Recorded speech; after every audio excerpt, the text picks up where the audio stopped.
김종현의 스포츠.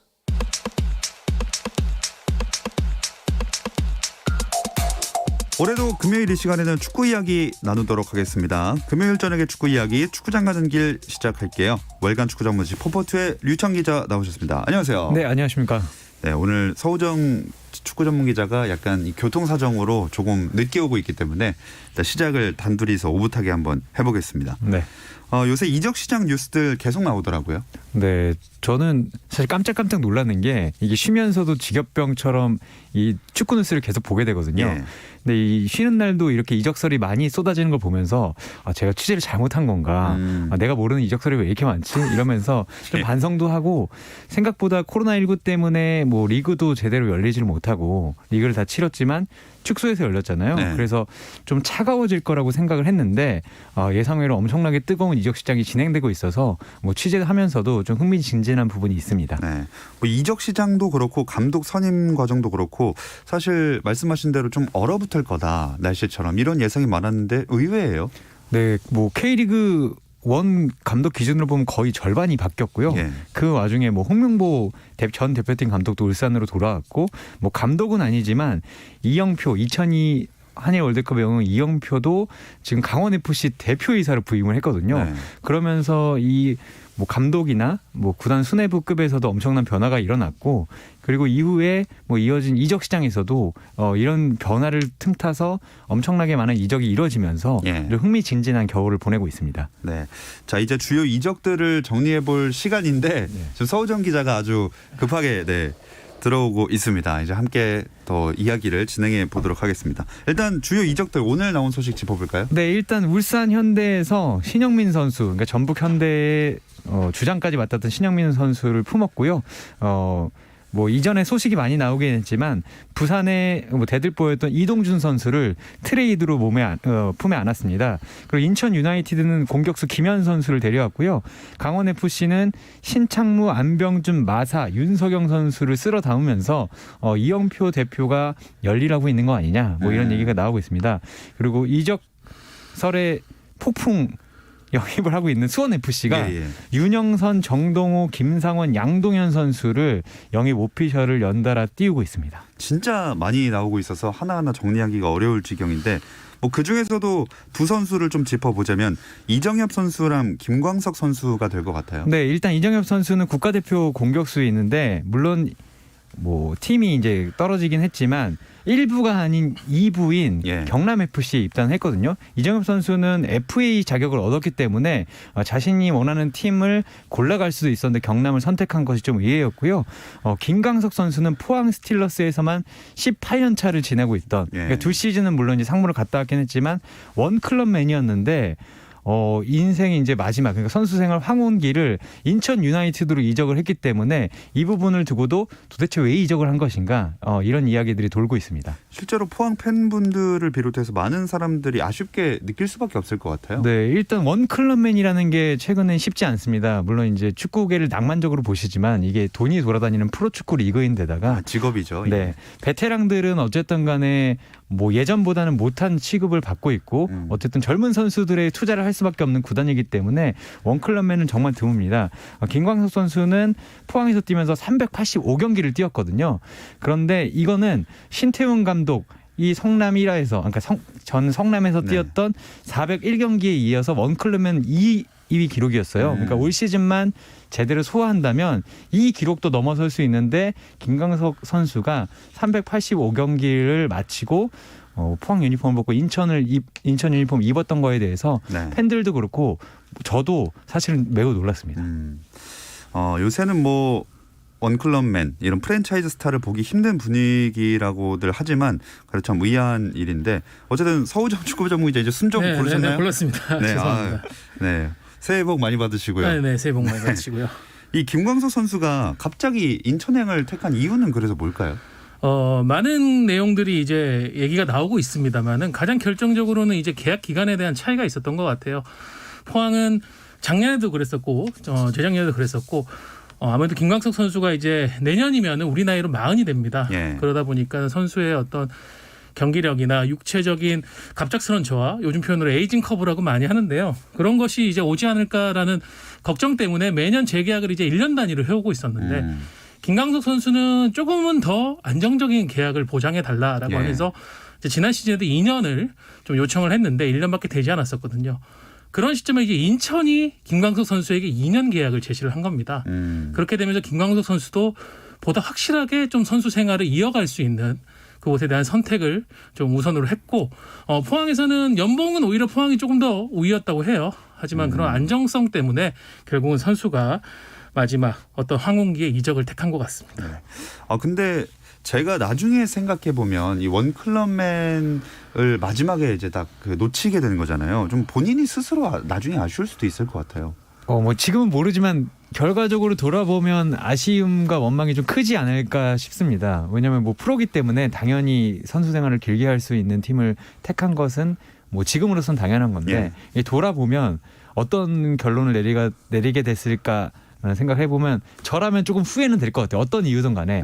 다만 근데 이게 뭐 표면적으로는 계약 기간의 차이이지만 사실 김광석 선수가 많이 뛰고 그 팀에 이제 오래 있으면서 겪은 일들이 있을 거기 때문에 뭐 지금 당장은 뭐 이렇다 저렇다 얘기가 좀 어려울 것 같습니다. 그럼 그런 뒷이야기들을 좀 차치하고서 그냥 두 분이라면 이런 어떤 부분에 조금 더 가치를 둘 것 같으세요?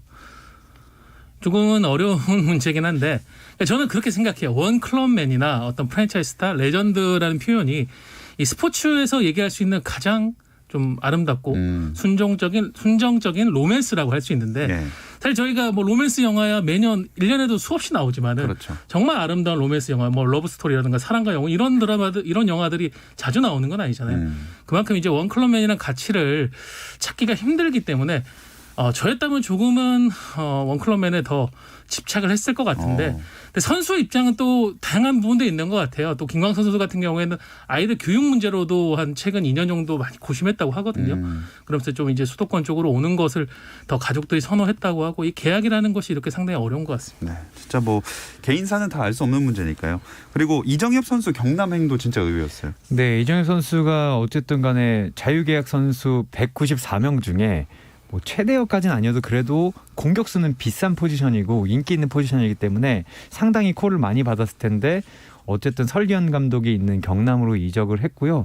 사실 저는 1부 리그로 당연히 올 줄 알았어요. 어쨌든 간에 이정엽 선수가 지난 시즌에 6골과 2개의 도움이면 뭐 최정상급 공격수는 아니더라도 사실 공격수를 FA로 영입하기가 쉽지 않은 상황이었는데 그 실제로도 이정엽 선수를 바라는 팀이 많았고요. 근데 결과적으로는 자신을 다시 증명하기 위해서 경남으로 간 게 아닌가 그런 생각을 좀 하고 있습니다. 네.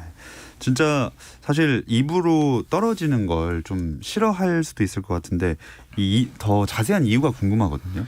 일단은 설기현 감독이 굉장히 적극적으로 원했었고요. 마지막에 이제 원 소속 팀이었던 부산도 이정엽 선수와의 재계약을 위해서 적극적으로 나서면서 그렇게 되니까 이제 물량 공세가 펼쳐지기도 했는데 그때 이제 설기현 감독이 직접 이정엽 선수를 한번 만나가지고 자신이 어떤 계획과 비전을 갖고 있고 그 안에서 이정엽 선수에게 어떤 역할을 줄 것인가 설명을 했다고 하는데 이게 말은 쉽지만 사실 감독이 이렇게 선수를 위해서 움직이는 거는 쉽지는 않은 일입니다.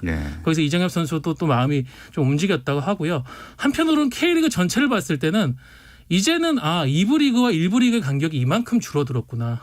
국가대표급 선수, 국가대표에 1년에 몇 차례씩 불려지는 이런 공격수도 과감하게 2부 리그를 갈 수 있을 만큼 어떤 재정적으로 연봉 지원이라든가 또 리그의 어떤 격차, 그 선수 입장에서는 내가 여기서 잘해서 다시 승격을 해서 1부 리그로 돌아가면은 그 역시도 성과다라고 한다는 판단 면에서는 그만큼 뭐 K리그가 또 발전했다는 증거기도 하겠습니다. 네. 대구 이진현 선수 대전행도 비슷한 이유라고 봐야 될까요? 네, 뭐 이진현 선수는 오스트리아에도 갔다 왔고 2018 자카르타 팔렘방 아시안 게임 우승 당시에도 주역이었었는데요. 어쨌든 간에 이제 대전을 옮긴 게 아까 서우정 기자가 마지막에 한 얘기도 있는 것 같아요. 대전 같은 경우도 올 시즌 승격을 하지 못했지만 어쨌든 연봉을 더 지급하면서 좋은 선수 데려서 올 시즌 무조건 승격하겠다 이런 의지를 보이고 있고 게다가 이진현도 지난 시즌 대구에서 21경기를 뛰었지만 기록을 따지고 보면 많은 시간을 출전한 건 아니었어요. 823분밖에 뛰지 못했거든요. 어쨌든 이진현 선수도 조금 더 정기적으로 출전하면서 자신의 가치를 높이고 증명할 수 있는 팀을 택했던 것 같습니다.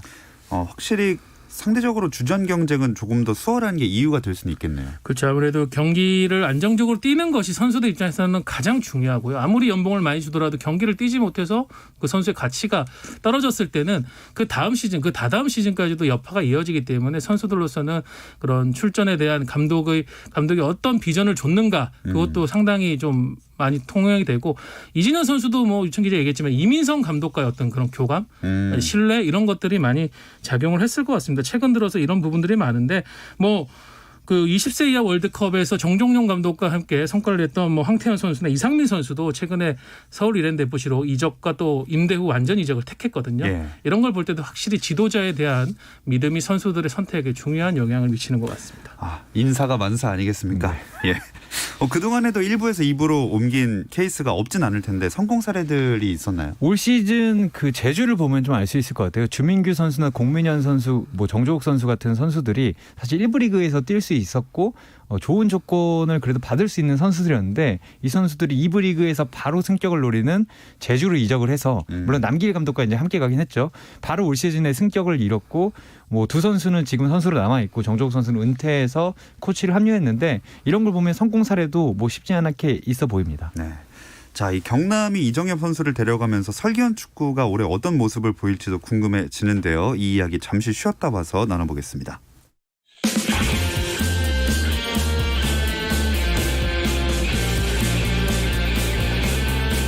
오늘 저녁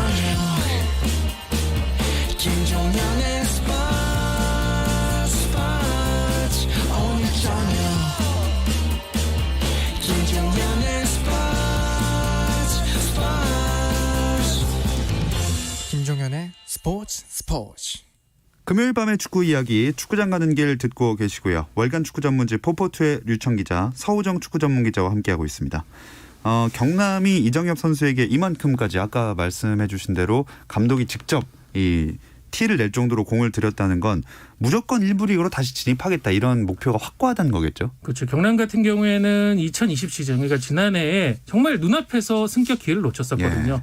마지막 그 1분만 버텼으면은 승격의 주인공이 수원 FC가 아닌 경남 FC가 될 수 있었는데 그렇죠. 아쉽게 놓쳤었고 그만큼 또 경남 FC가 올 시즌에도 변함없이 유력한 승격 후보다라고 볼 수 있겠는데 이정엽 선수하고 저는 또 인터뷰를 조금 했습니다만 이정엽 선수가 확실히 경남이 적극적으로 준비를 하고 투자를 하는 부분에 대해서 높은 점수를 줬다고 하더라고요. 선택을 하는데 지금 뭐 이정엽 선수가 대표팀에서도 경기력을 스타일을 보면 알겠지만은 전방에서 많이 움직여주고 또 동료들과 연계 플레이가 상당히 뛰어난 선수입니다. 그래서 이 선에 있는 좋은 선수들이 있다고 하면 이정엽 선수가 더 빛날 수가 있는데 지금 경남의 설기현 감독이 뭐 광주에서 뛰었던 윌리안, 전남에서 가능성을 보였던 에르난데스 그리고 기존에 있던 뭐 백성동, 황일수 같은 사실상의 일부 리그급 선수들을 이 선에 잔뜩 배치를 하고 있어요. 예. 이정엽 선수 입장에서는 이 선수들과 함께 내가 가서 공존을 하면은 내년에 일부 리그로 다시 돌아갈 수 있겠다. 내 가치를 다시 올릴 수 있겠다라는 그런 확신을 가졌을 것 같습니다. 자, 이정엽 선수와 또 경남 얘기까지 쭉 해봤고 다시 아까 처음에 얘기했었던 이 홍명보 감독의 울산행과 이영표 대표의 강원행에 대해서 얘기를 좀 해보겠습니다.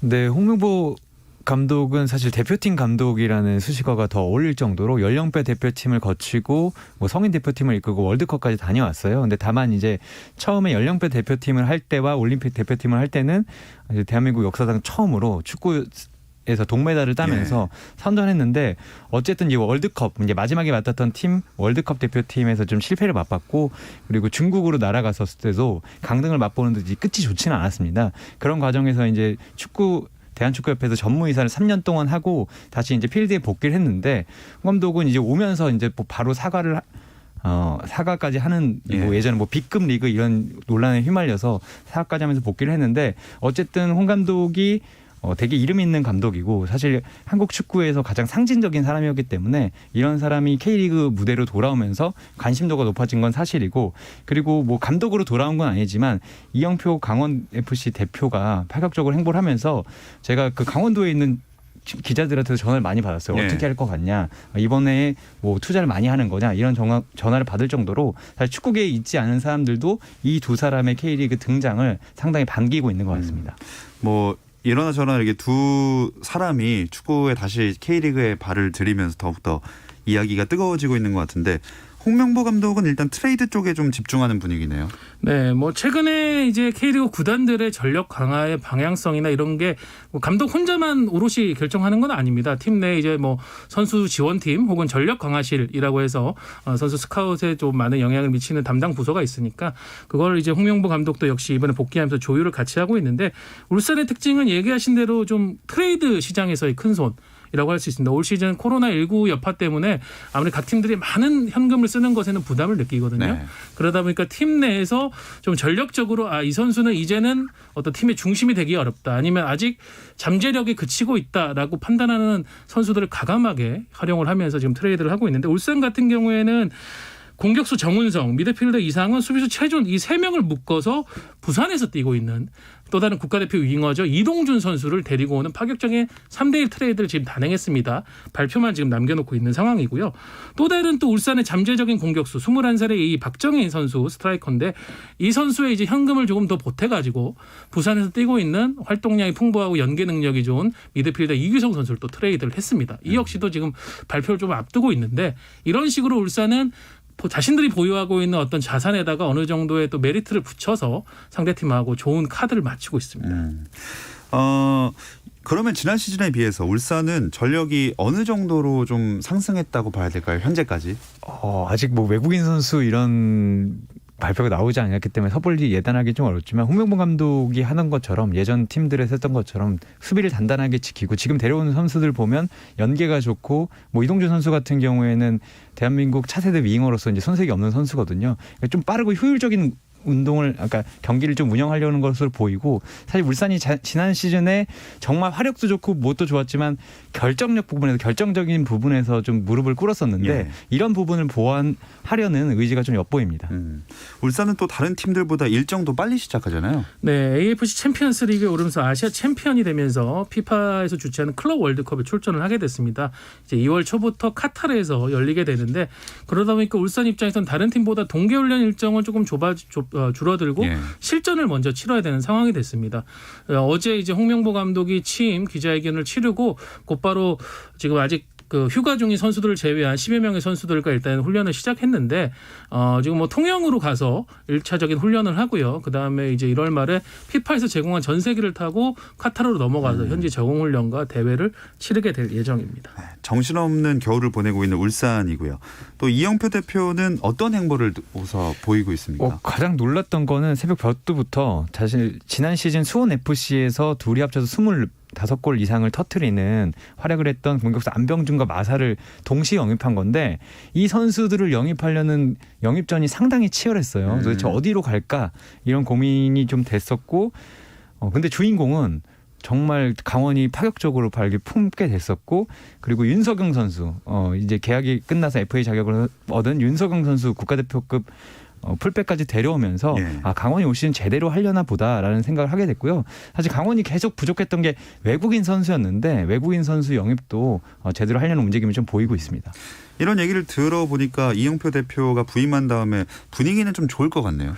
네, 강원의 이제 김병수 감독이 상당히 좀 국내에서 수준 높은 축구, 사실 또 다르게 얘기하면 어려운 축구를 하는 지도자로 정평에 나 있습니다. 선수를 바라보는 눈도 상당히 좀 까다로운, 어떻게 보면 좋은 의미로 까다로운 지도자라고 할 수 있는데 이 눈높이에 맞추는 선수 영입이 상당히 쉽지가 않았는데 그동안은 사실 강원이 김병수 감독의 그런 부분에 대한 서포터를 잘 못해준 감이 있었어요. 그리고 감독이 선택을 해야 됐고 감독이 오롯이 책임을 지는 지금 어떤 현대 축구의 클럽 운영 시스템하고는 좀 다 상반된 모습을 보였는데 이제 이영표 대표이사가 오면서 김병수 감독이 하는 얘기가 선수 영입에 있어서 대표이사와 함께 합을 맞추고 마지막 결정권을 대표이사가 책임을 지고 해주니까 감독으로서 상당히 부담이 적다. 그리고 좋은 선수들을 일단 데려와 준다라는 부분에서 상당히 좋은 얘기를 했어요. 또 이영표 대표이사와 김병수 이 감독이 강원도 홍천의 또 선후배 사이입니다. 같은 예. 지역에서 출생한 고향이 같은 선후배다 보니까 그런 공통 분모가 잘 맞고 구단주인 최문순 강원도지사도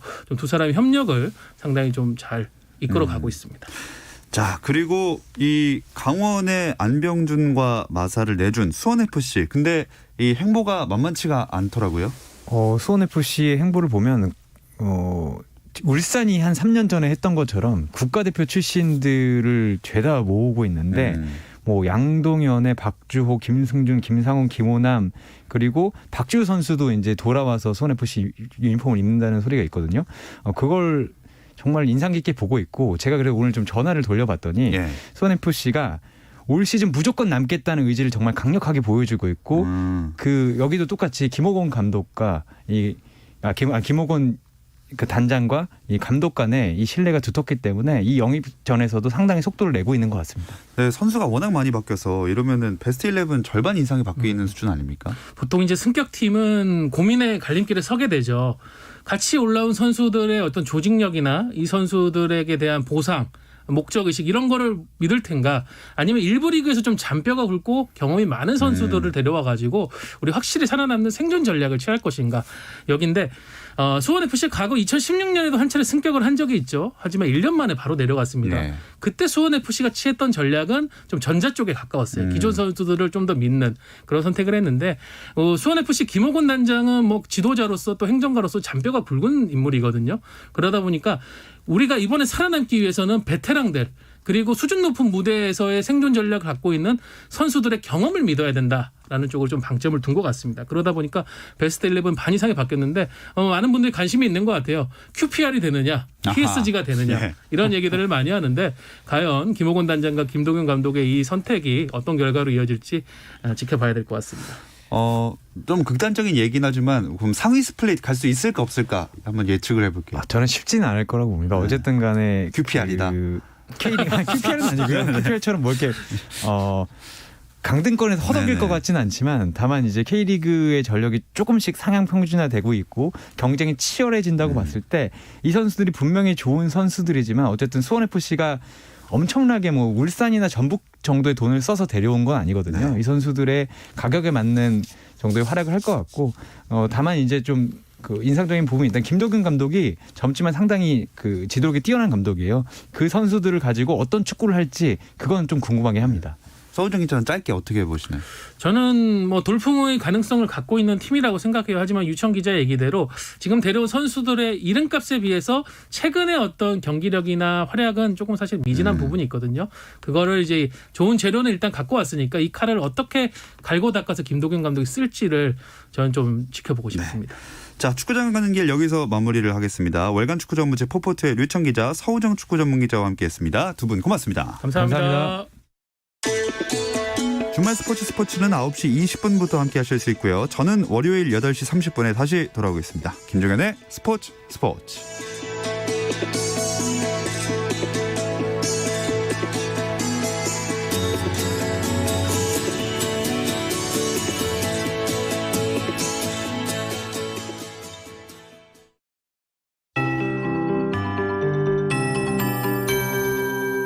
KBS 58분 날씨.